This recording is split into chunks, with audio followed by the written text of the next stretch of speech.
and EG will have to battle it out in the lower bracket to try and get another shot at redemption. With me, I have the great honor to introduce to you Kemal, the owner of Team Secret.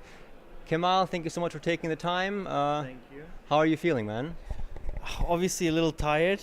That was a tough series. We watched it together. It was game one was an absolute thriller, nail biter. Didn't know who was going to win until literally the very end. Game two, EG came out stronger. Sumail's storm was, as always, a Sumail storm. So I think that threw us back a bit, and they won game two convincingly. And I think game three, our last Huskar pick, I think threw them off. They weren't ready for that.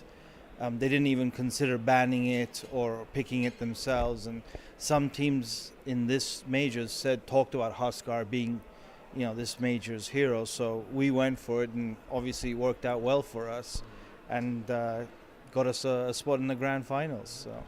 Absolutely. We just talked to Zai, and he would absolutely agree with you. He said that while EG put a lot of emphasis on strategy within the game, Secret does that as well, but they have a very strong point in throwing out these curveballs in the draft, and Huskar was, of course, one of them.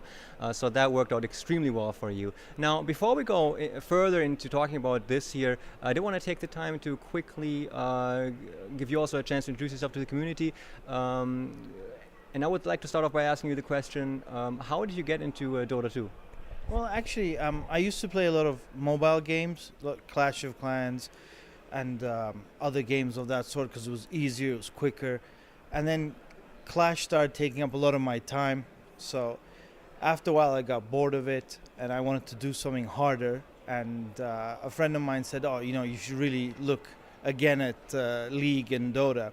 So I downloaded both of them on the same day, and Dota just gripped me quicker, and it was basically a year ago to this month, and I just fell in love with Dota. Didn't really like League that much. Dota was just faster paced, harder to learn, which I think is a good thing, and I just fell in love with the game, and then from then on, literally play Dota. I'm not very good at it, but I play it every day now. And you have some people around you that are pretty good at the game. Could you, let's talk about one of them, that will be Puppy. You have a pretty good relationship with him. Could you talk also a bit about the business relationship? So I heard you say something like you are here to make sure that the boys can play Dota. Can you just elaborate on that a little bit? Absolutely. What happened was when I reached out February of this year to Matt and Clement that I think we should get together, we can do something together, because at the time Puppy and Team Secret didn't have an organization or company, whatever you want to call it, behind them. So I reached out to them and I said, look, I would like to do business with you guys, not as a sponsor. And basically within a week or 2 weeks from me reaching out, Puppy and Matt flew over to Istanbul, which is where I'm located. And then within probably the first hour, we were like, we're doing this. We don't know what we're doing. We don't know how we're doing it.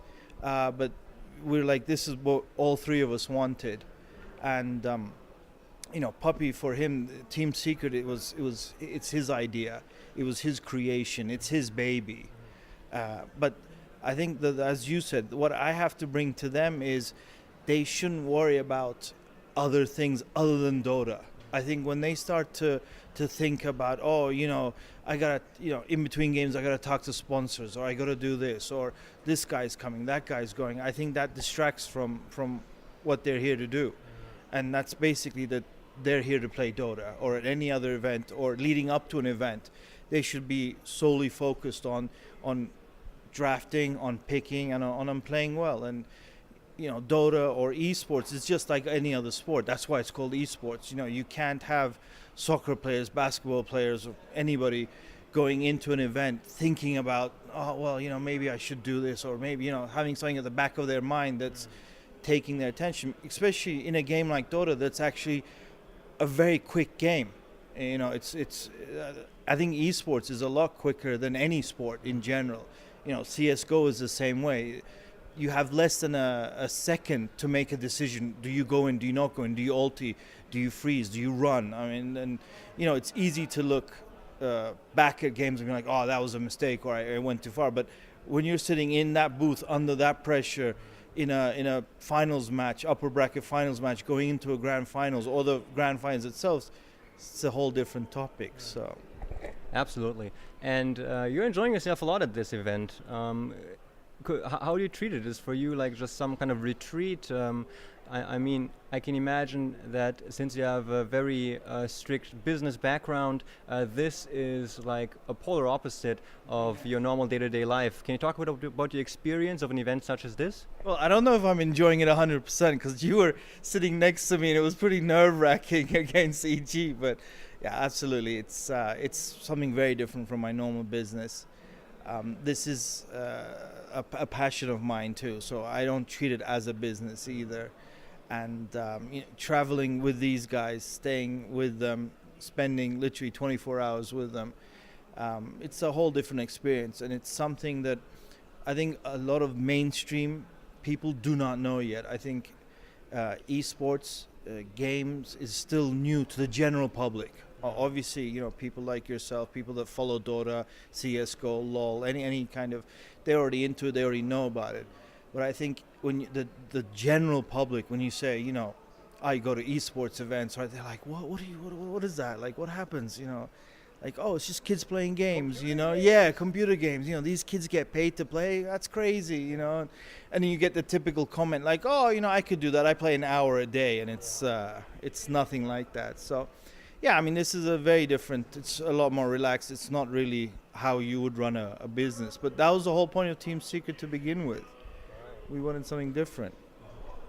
Now, another thing I noticed about you is that, as we're sitting there being stressed together, watching this game, going back and forth, is that you're really happy when EG does something great and destroys your guy there in grand fashion. Like people will be sitting there, oh, what just happened? Matt will be, grabbing his head, and you'll be there applauding. So you just love the game, or what? I mean, you have to give credit where credit is due, and even if they're playing against you, whether it be EG, VG, eHome, when a fantastic play is made by whomever it is, I think you have to applaud that, because that's because they're under the same pressure we are. So obviously I applaud and I cheer when we do something well, but I think even if when they win, you have to applaud them.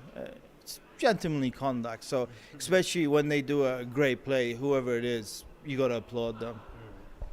Now, the rest of the teams are just still battling it out, and they're fighting for the honor to, step up against you guys tomorrow in the grand finals. Do you have, a certain recipe as, how do you treat yourself and the teammates during this time of wait? Do you guys spend a lot of time preparing? Do you relax? How does it look? We're actually a very relaxed team. What we do normally is we spend the day watching the games, obviously, to see who does what and who we can potentially play against. Especially towards the end of a tournament, it means a lot more than the beginning of a tournament, because at the beginning of a tournament there's 16 teams, and you can't watch every single game religiously because they're also playing at the same time. But closer to the end, you start to pay attention. We watch what they do, but at the same time, we play a lot of other games just to distract yourself. I think that's one of the good things that Puppy does too. I mean, he's like, they play a little Dota, they go over strategies, but you also don't want to overthink an issue or a topic either, because then you can just run around in circles. So actually, they play Dota together. They play what they would call pub matches, basically, with other people of their level, and sometimes they play completely other games. Weeha is a massive fan of what was that, Rocket Soccer game or something, Rocket League? Oh, Rocket League. Yeah, he's a huge fan of that, and he just got over 1,000 MMR in that game. So, he plays that. The guys are playing that Legion TD game. So That's awesome. yeah, it is awesome. And by the way, they've actually beaten the game. They've got to level 31, which I think is the max. So I mean, it just stopped at that level. So they yesterday we probably spent 2 hours playing that, and then what happens is then obviously dinner time we get together, start thinking about some ideas, and pretty much after dinner they take about an hour to sit down, more likely in someone's room or a corner of the hotel, and then they discuss what they think, and we obviously make notes about who we're playing, and then for about maximum an hour, not more than that though, and then everybody goes to bed because we do that because we want to talk about it, and then everybody sleep on it. So it's basically the last thing they do, and then the next morning, if anybody else had a better idea or an opinion, then we go over that, and then that's it. Then we just go into the next game. So, but it's a very relaxed. So just to wrap this up as a last question, now before moving on toward the grand final, could you just talk to me about your experience of the team? Obviously, right now you guys are very successful, and so you must be very happy. But you probably also have that side of you that always looks to optimize. So could you perhaps talk about a few things, if there are any that come to mind right now, where you would say this or that area of our gameplay, draft, communication, whatever, we could improve upon? Well, we split it up into two areas basically. The Dota side, we just try and get as much, Matt and I try and get as much exposure for the players as possible. Signings, interviews, all that stuff. Getting them out into the public more, especially, for someone like Puppy, there's no need. Someone like Misery, Jackie, there's no need. But then you've got someone like Omar who's coming, basically, this is his first time in a top tier 1 team. And now he was in 3 grand finals, basically. We got second in New York, first in MLG, first in Singapore, and now again here. So for someone of his age, and now he's basically thrust upon that stage. So we try and get him out there. It's not that easy. He keeps running away from from interviews. And then the whole aspect is that Matt and I try and, without stepping on Clement's toes and without actually getting in his way, it's not that easy, because we always try and approach it from a what's best for Secret point of view. But our point of view can sometimes be different from what Puppy is, because he's either won a game or lost a game. He's not feeling up to it, or he wants to discuss something that's on his mind right now. So you have to kind of move around that. I mean, definitely the team comes first for us, without a doubt. And out of that, Puppy being the captain, being the leader. I mean, even last year when he gave up captaincy first to Zai and then to S4, he's still your foundation, and he is the foundation of Team Secret. So you always have to play around him and kind of support him, and basically gets what's best for him, and of course then Team Secret. So if I understood that correctly, it's a lot about making sure that the environment is correct. Absolutely. And then just trust in the fact, that Puppy is, such an experienced veteran player that he will know kind of how to tackle issues, whether it be communication, draft, team play, whatever, and then they will self-regulate? Absolutely. From a Dota perspective, Matt and I have absolutely no input. You can't have input. I'm very new to Dota. Matt still, he's been around quite a few more years than I have.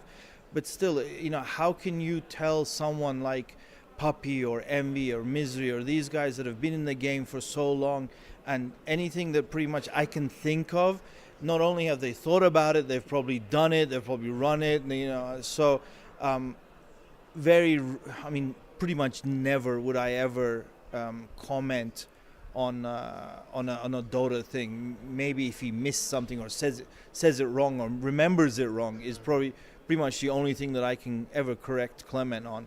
Otherwise, draft picking, there's no way. I mean, I keep saying this. Puppy is the best drafter out there. He's the best captain. He's been in all TIs. He's led Navi to success. He's leading Team Secret to success.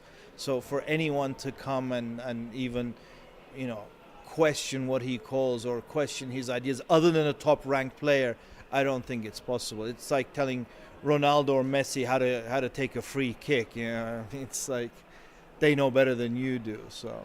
Absolutely. Great answer and great interview. I want to thank you very much for taking the time. Is there anything that you want to say to maybe the people watching right now? I mean, you don't have any affiliations to any companies or anything, so there won't be shuttles of that sort. Any last words? Yeah, so far no sponsors to speak of. You know, we're taking our time. But I mean, to the people out there, you know, keep playing Dota. I get this asked a lot. You know, especially younger kids, should I go to school or should I play Dota? It's obviously a tough decision. You know, we had this issue with Zai last year, and I personally think Zai did the right thing. I think education is key, because people look at pro players and they're like, oh, you know, I can do that. But they have to remember that to get to PPD's, Fears, Arteezy, Envy's, Puppies level, there are probably thousands, if not millions of kids. And these are the 1% of the 1%. So, you know, I would definitely say it's not an easy career. And I don't think people should take that choice lightly. I think the parents and the kids should think about it. You know, can this be the next Sumail? Is it possible? Because don't forget, if he dedicates 4, 5, 6 years and then doesn't succeed, and then what's going to happen? He's going to be late teens, early 20s, and he's not going to have a high school education. And then what? And you know, before there was always casting, there was always switching, but of course that market is getting saturated too. You know, now there's a lot of fine casters out there. You know, over the past 2-3 years, a lot of new casters have come along, female ones, male ones, younger ones like Odie Pixel. So it's not like, oh, you know, I'll go into casting or something, because that's going to get saturated. You're not going to have that many casters. There's just not that much to do.